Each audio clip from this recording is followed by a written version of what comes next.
Hello, welcome back to my messy desk. I am coming to you guys today wearing a sweater, and I'm very excited because it is cold. It's not like cold, but it's chilly enough for like sweater weather, and I've got my warm coffee and I've got soup in the crock pot, autumn squash soup. So it's a good day. Ready for fall.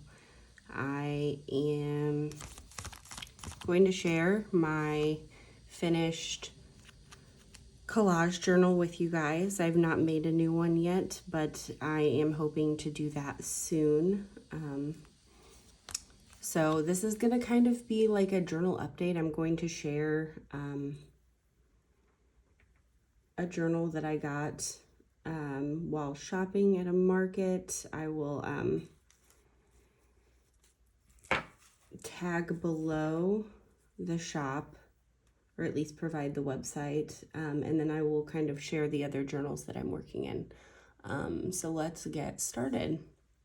This is a practice that I'm still really liking. I actually have a mini composition notebook that I'm working in, and I've combined my abstract collages with like writing a poem, which is a practice that I'm really enjoying.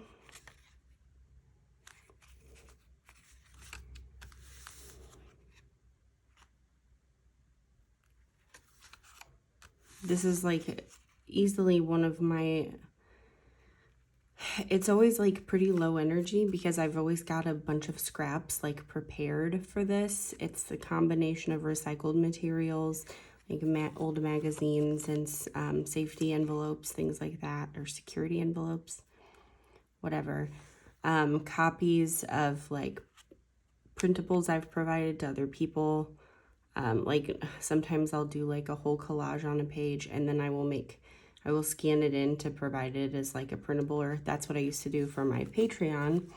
And then I will actually print out copies of it, and then I will cut it up and use it so it's like a collage within a collage. It adds a lot of like interesting texture and like color mixtures because it's like so layered.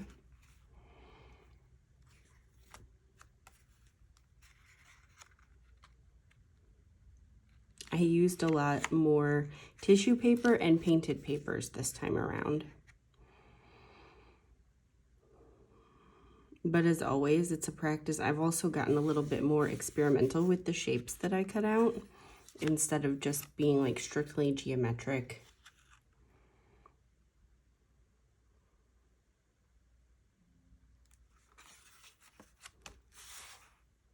You'll recognize this. This is a spread I did, an energetic journaling spread I did here on the channel that was kind of like ASMR type vibes.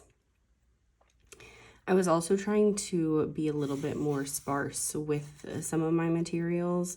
I find that sometimes I feel the call to do less and leave a lot more space in a piece.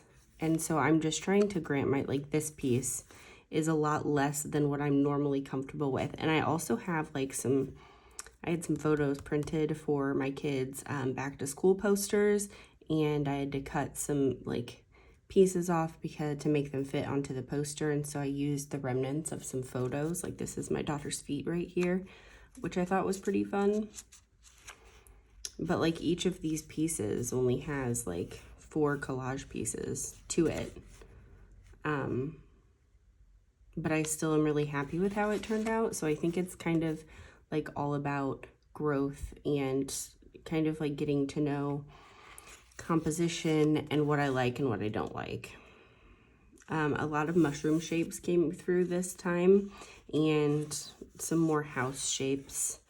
At least that's what I see. I'd love to hear in the comments what you guys see in some of these.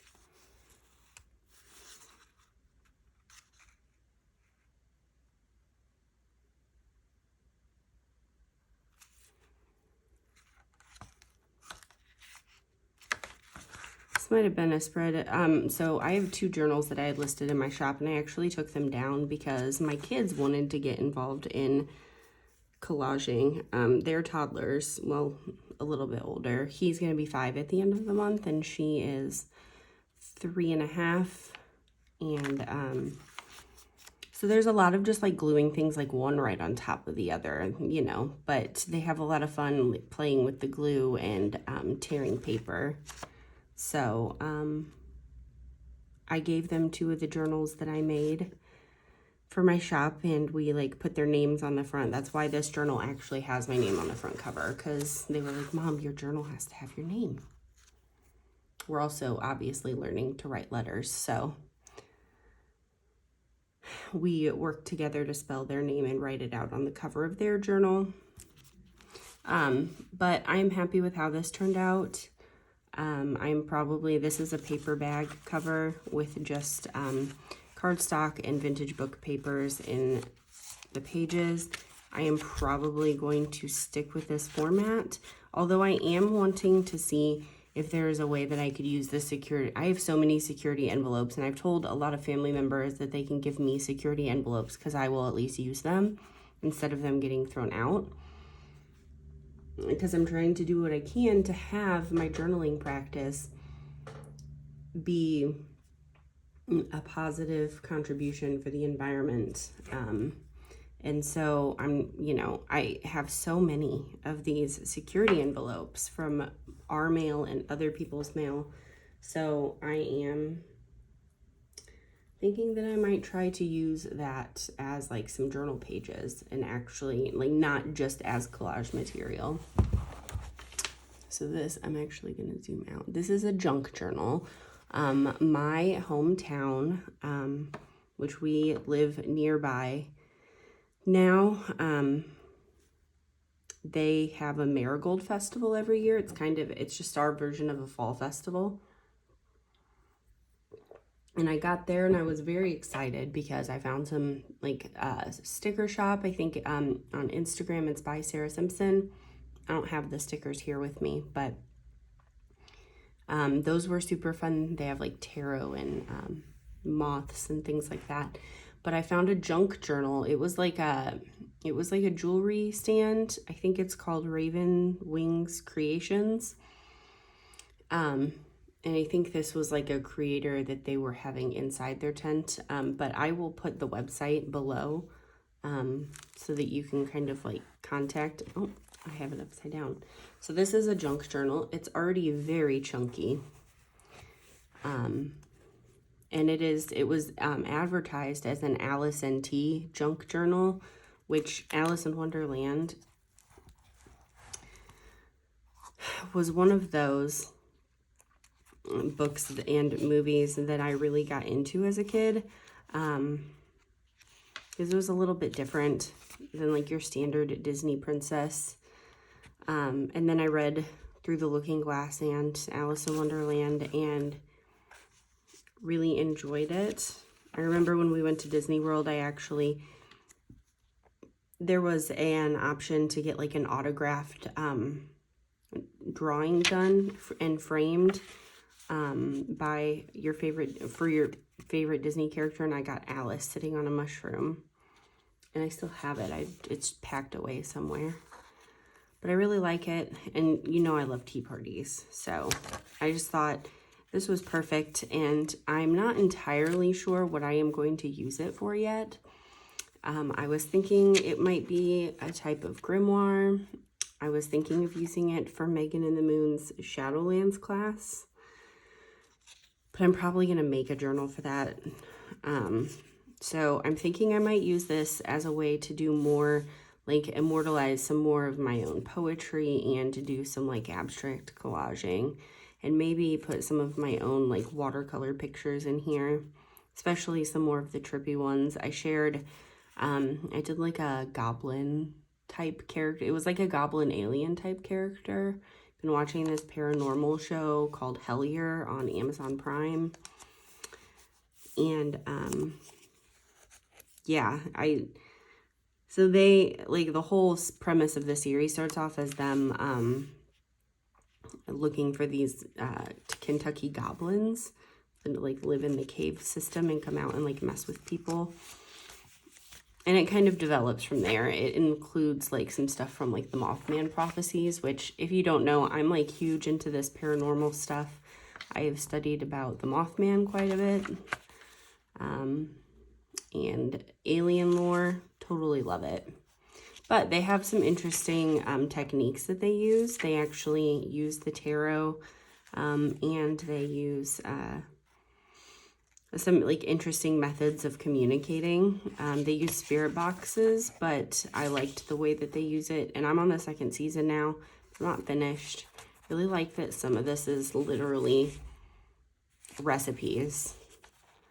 Cream puff pastry swans. I don't know what that is, but I'm gonna have to try to make it now.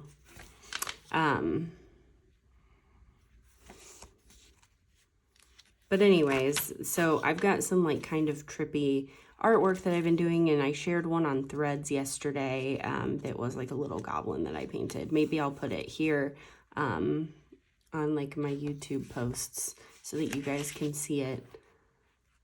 See, this is tea etiquette. I think that's funny. But there's so much room in this journal to like tuck things in and glue things down and write things down. And I'm excited to work in it. I've not done, like I've done my version of junk journaling. But I bought a Christmas junk journal that I found in an antique store last year, and I really liked it, but I didn't work in it like for all of Christmas. This is one of my favorite pages, an unbirthday calendar.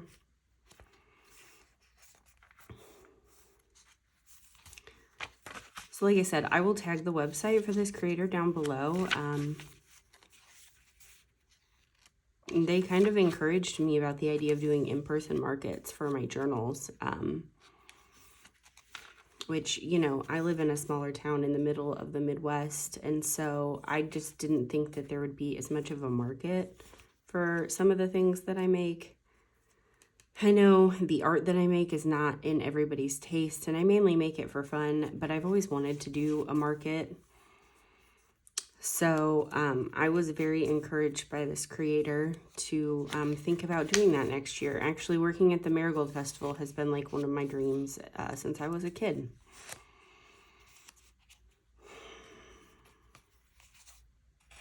So there is a lot of space in here. I'm thrilled with it, and I got it at a very affordable cost. But I also just like looking at small business tents at these type of markets. And, you know, walking around in like a dusty kind of hot area with 2 kids makes it worth it when you feel like you found like a sort of treasure, you know. I don't know when I'll start working in this. It might be when I have some more time. They've even got like lyrics posted in here.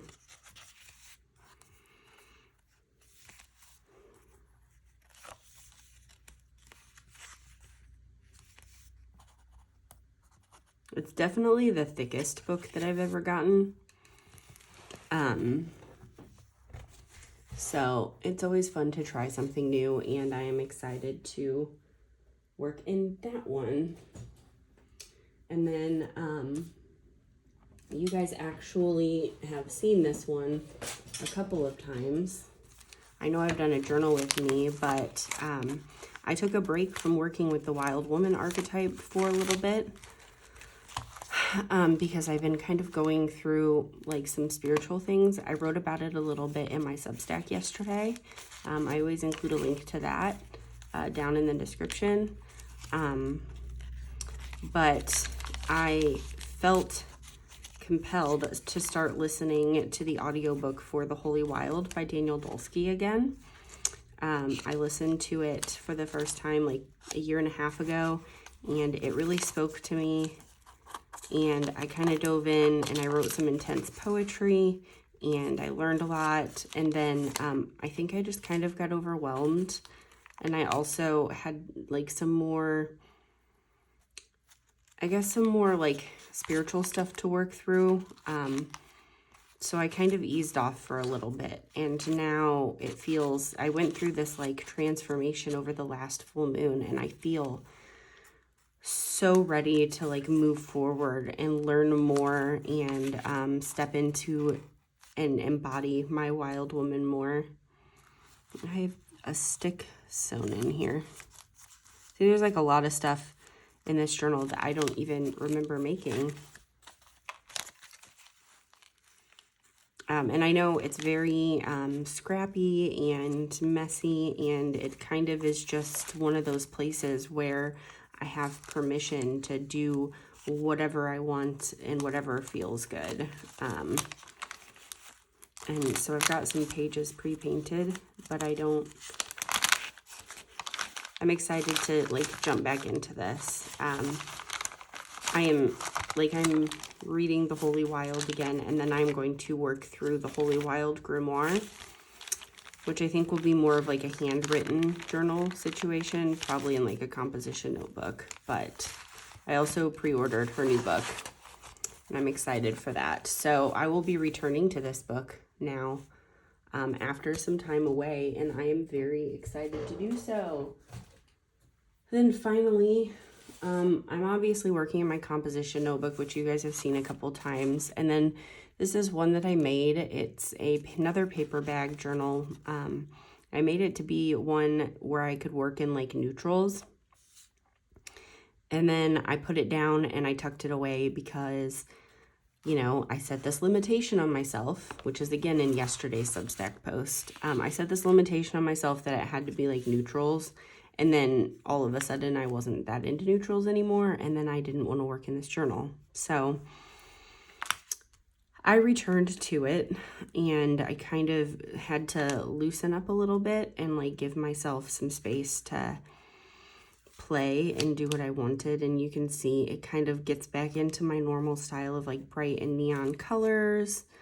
But it still has some neutral stuff. The only thing that's a bit different is I'm kind of sticking within the pages instead of having things sticking out at every end. But that might change.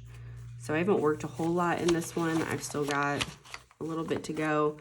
But that's another one that I'm working in this week. And that, other than my composition notebook, that's pretty much it. I've actually been doing a lot of watercolor work. Just learning some new techniques and making more watercolor girls. So you guys will probably see some of that on my Star Moth Draws account on Instagram, and I'll probably share some stuff here. Yeah, check out my links below. I have some offerings still available, and if you guys have any questions or content requests, leave them below. Have a good week. Bye.